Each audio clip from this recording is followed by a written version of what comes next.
Hi everyone, we've got a sneaky kind of Surds question here. So this is a good one because it illustrates one of the ways that they like to try and sort of disguise a Surds question.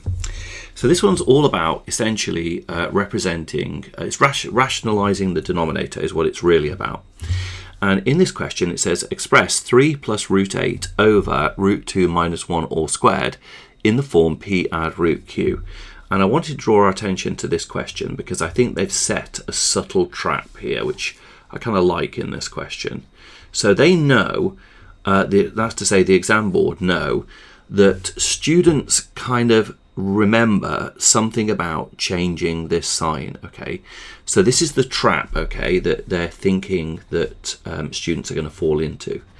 They're kind of thinking, some students will say, okay, I know I need to change this sign. So I need to multiply the numerator and the denominator by root 2 add 1. Put a huge cross through that straight away so we can see that it's wrong. Now that's what they're sort of, I think, hoping that, not hoping, but they think that that's where people might go wrong. Because what we've got, the reason why it would be wrong to do that is because our denominator is root 2 minus 1 all squared. So the correct approach is for us to first of all work out what is root 2 minus 1 all squared. Now I'm just going to work that out using a little grid method here. You don't have to do this, of course, but this is just something I like to do for Surds. So root 2 times root 2 is going to be root 4, which is just 2. Minus 1 times root 2 is going to be minus root 2. Minus 1 times root 2 is going to be minus root 2. And minus 1 times minus 1 is going to be plus 1. So that's going to go to 3 minus 2 root 2. So that's our denominator, okay? And that's in fact what we need to be doing this technique with. So and one more thing as well is I'm just going to simplify root 8. So root 8 can be thought of as being root 4 times root 2. In other words, root 8 is the same as 2 root 2. So I'm going to use both of those ideas. So instead of writing 3 add root 8, I'm going to write 3 add 2 root 2. So that's the first bit of simplification. And we've just worked out that root 2 minus 1 all squared is in fact 3 minus 2 root 2. So I'm going to write that down there, 3 minus 2 root 2. So this here is what we've got that is equivalent to what they've written in the question. So now we need to multiply our numerator and our denominator by 3 plus 2 root 2. Now it is time for us to change the sign, you see. So 3 plus 2 root 2. Okay, let me do that here and do that here. So I'm going to do 3 plus 2 root 2, and that's going to be multiplied by 3 plus 2 root 2. It's intriguing. So 3 times 3 is going to be 9, and then 3 times 2 is going to be 6 root 2. And then we're going to have 2 times 3 is going to be again another 6 root 2. And then we're going to have root 2 times 2 root 2 times 2 root 2, which is 2 times 2, which is going to be 4, and root 2 times root 2, which is going to be 2. So that's going to give me 8. So that whole thing is going to simplify into 9 add 8, which is going to be 17, add 6 root 2, which is 12 root 2. So I'll leave that like that there for now and come back to that in a moment. Now let's look at our denominator, which is going to be 3 add 2 root 2 multiplied by 3 minus 2 root 2. So 3 times 3 is going to be 9, and 3 times by 2 is going to be plus 6 root 2. And then 3 times by minus 2 is going to be minus 6 root 2. And then here we're going to have, this is going to go to minus 8.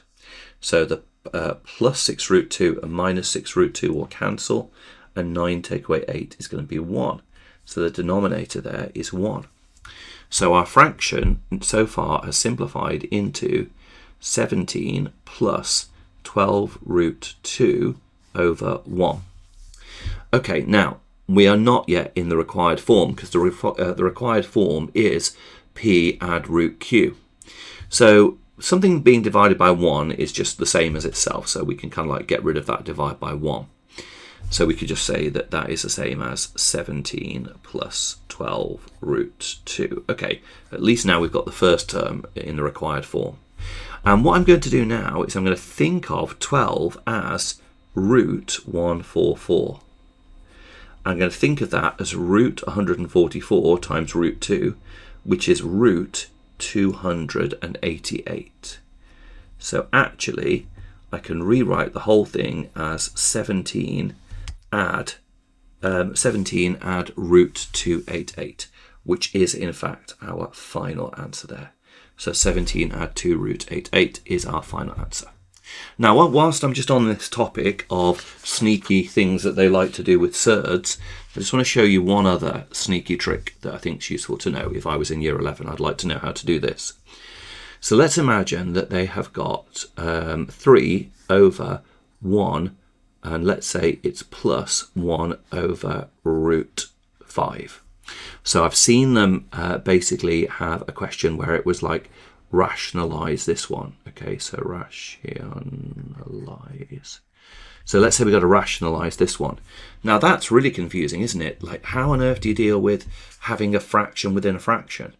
Now this is actually, what I'm about to tell you now is a key skill that is super important for A-level and GCSE, okay?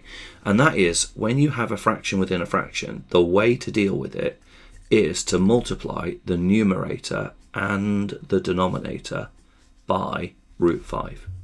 So 3 times root 5 is going to be 3 root 5, and the denominator here is going to be root 5 times by 1 is going to just be root 5. And then we're going to have root 5 over root 5, which is going to be 1. So by multiplying the numerator and denominator by root 5, I've changed that into 3 root 5 over root 5 add 1. And so we've got rid of the fraction within the fraction. And now we would rationalize this in the normal way by multiplying the numerator and the denominator by this fraction with this sign changed, okay? So let me just do that. So here's our numerator. It's going to be root 5 minus 1 times by 3 root 5. Well, root 5 times root 5 is 5, and 3 times 5 is going to be 15. And then 3 root 5 times minus 1 is going to be minus 3 root 5. So that's the numerator. Let's have a look and see what happens to our denominator. Our denominator is root 5 minus 1, and that's going to be times by root 5 add 1. Okay, so we have root 5 minus 1 times root 5 add 1. Root 5 times root 5 is root 25, which is just 5. Root 5 times by minus 1 is minus root 5. Root 5 times plus 1 is plus root 5. Plus 1 times minus 1 is minus 1. That cancels, 5 take away 1 is 4. So our denominator is 4. Okay, so this would now be 15 minus 3 root 5 all over 4. And that would be in our answer in this particular case, because we've rationalized the denominator there. So that's another one to look out for that could be useful, because they're always trying to put little twists on this topic just to make it just that little bit trickier. Perfect. Well, I hope you found that helpful. Look out for those 2 tricks. Remember, if you're finding these videos useful, if you could like and subscribe to the channel, that's going to help me keep on producing more videos moving forwards. And as always, thank you for watching, and I'll see you in the next video.